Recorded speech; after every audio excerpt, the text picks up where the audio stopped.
Dude, I cannot find this Eva Marie action figure freaking anywhere. Oh. Hey, what are you doing here?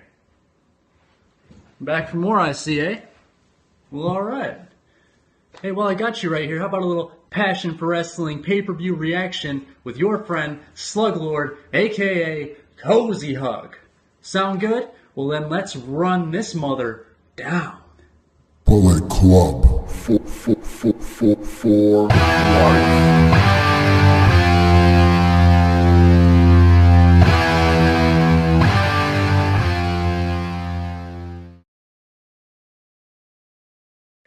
Kicking off the main show, we have Asuka versus Emma in Asuka's debut match. Now, this is not the debut match I was anticipating they would give to her. I thought that it was going to be much more of a squash match, but this is much more competitive than what I was anticipating. A great back and forth between the two women. They have great chemistry from way back in their NXT days. If you haven't seen their past matches, I would highly suggest going out on the network and checking them out. But there was great offense between Emma and Asuka. Emma snatched her legs out while she was on the canvas, and Asuka took a nasty-looking flat back right onto the floor. Delivered some stiff-looking kicks and won via the Asuka lock. Good submission victory for her to start out with. But was this the match they should have started her with? I don't know. You know, some people like that starting off with a squash match. Maybe some people are into this more competitive, get to see a little bit more of an offensive style from her. You know, let me know what your thoughts are in the comments. You know, did you like it? Did you hate it? How would you have done it?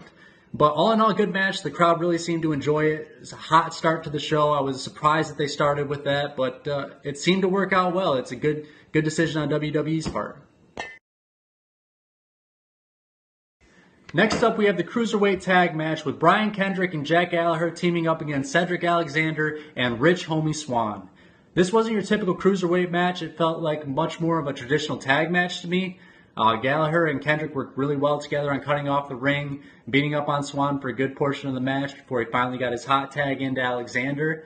Once he came in, delivered some great offensive moves. He's a phenomenal in-ring worker. I think he just needs to work on that character promo development to maybe get himself a little bit over. I mean, he's been here since the Cruiserweight Classic. He put on great matches, but, I mean, character-wise, there's just nothing there. But it was a fun match. Kendrick kind of had Captain's Hook in the middle of the ring. Just great looking submission. It just looks so nasty when he twerks back on their neck. And then Swann hits a beautiful Phoenix Splash. Cedric Alexander hits the lumbar check and gets the 1-2-3 pin for the victory. Could possibly see a new tag team moving forward with him and Swann. Would like to see it. They have good chemistry together, and I think that they could do more in the tag division than they could in the Cruiserweight division, sadly. I just think that the Cruiserweight division is a sinking ship. I don't know what could save it at this point, but it was a fun match. It was a good Cruiserweight tag match to start things off. It's not your typical Cruiserweight match, like I said. Definitely go back and check it out if you haven't yet, or let me know what you thought about it. Next up, the match that you and I were waiting for, Alexa Bliss versus Mickie James for the WWE Raw Women's Championship. Now, this did not disappoint, in my opinion. I had high hopes going into this, and I felt like it was a great match. It felt like a championship match to me. It felt like a pay-per-view championship match. When Mickie James is in the ring, she kind of is overly dramatic with her body movements and just... Alright. I didn't fall. You fell. What? Anyways, she's really overdramatic with her movements. Same with Alexa. She really knows how to work her facial expressions throughout a match and to really work the crowd. It was a fun match for me. I really enjoyed it. Towards the end, Alexa kind of was cowering in the corner in fear.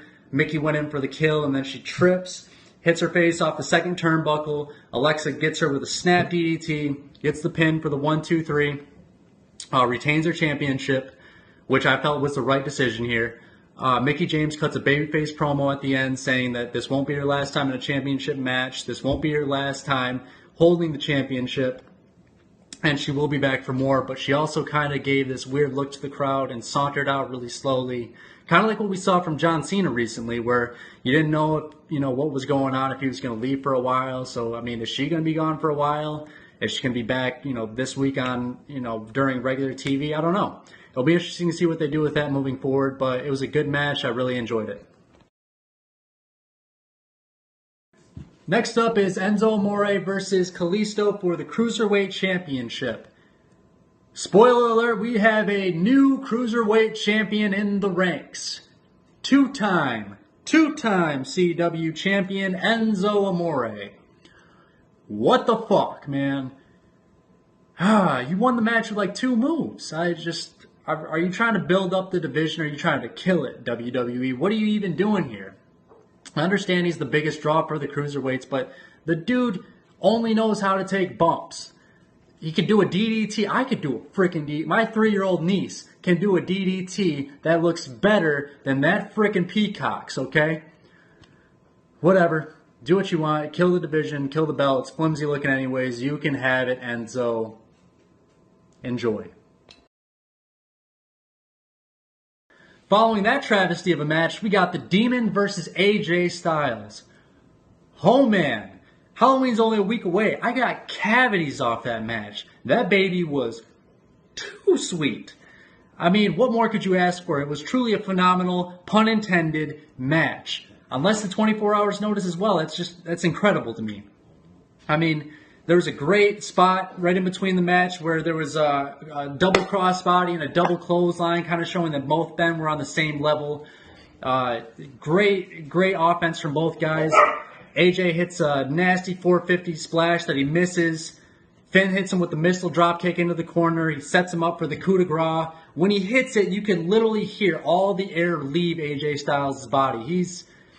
If there's a better performer on this planet right now, then, I mean, I might not know of him. I know there's Kenny Omega and Okada out there, but my God, AJ Styles, bravo.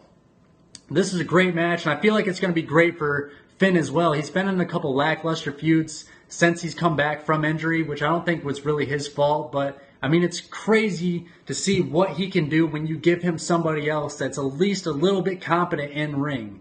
That might be mean to say about his past rivalries with these other guys, but I mean, I firmly believe that. You put him in there with Samoa Joe, you're going to get some classics. You put him in there with AJ Styles, you're going to get your freaking mind blown. All right, Demon on top in this one. I felt it was the right move. AJ's not going to get hurt by a loss. And, I mean, the Demon definitely needed one here. Phenomenal match. I'm going to give it as many stars as Finn has abs. So 58 stars because he's got abs underneath the abs. And those abs actually have abs. And then those abs have baby abs that are being taught in ab school by ab teachers and stuff. So, yeah, 58. They're there. You can count them. Following arguably the match of the night, we have Elias Samson to play us a song on his guitar. Now this dude gets nuclear levels of heat when he goes out, and this is great for WWE. They need a heel like this. They need somebody that can just get absolutely shitted on when they go out there. But what they're trying to do with him now is they're trying to use him to get Jason Jordan more over, and I don't think it's working. I mean, he comes out, he's a great in-ring performer, but he's got that big Apollo Crews kind of factor where he just smiles and waves and just kind of relies on his athleticism, but it's not really correlating over with the crowd. He's not really getting as over as they want him to, but they have a match. Felt like a normal Raw match or a pre-show match, nothing really special. Of course, Jason Jordan goes over, but it's kind of a skeptical finish where Elias clearly had his shoulder up, but the ref counted it anyways. I didn't care. I just wanted it to be over. I wanted them to get off my screen so we could finally get to the tables, ladders, and chairs. Am I right? You know I am. Which then brings me to the final match of the evening, the TLC match, Miz, The Bar, Kane and Strowman versus Seth, Dean, and Kurt. First time back in the WWE ring in 11 years angle. You sick of hearing that yet? Because I sure as hell am. Shield came out, took over the match from the start, took out everybody with chair shots, really took control. Didn't really last too long because once Strowman put Angle through the first table, that was it for him. He got helped to the back by the refs. I mean, it looked like he was done for. Seth and Dean were then left to fend for themselves. Didn't really work out too well for them. They got their asses kicked for about 10 or 15 minutes.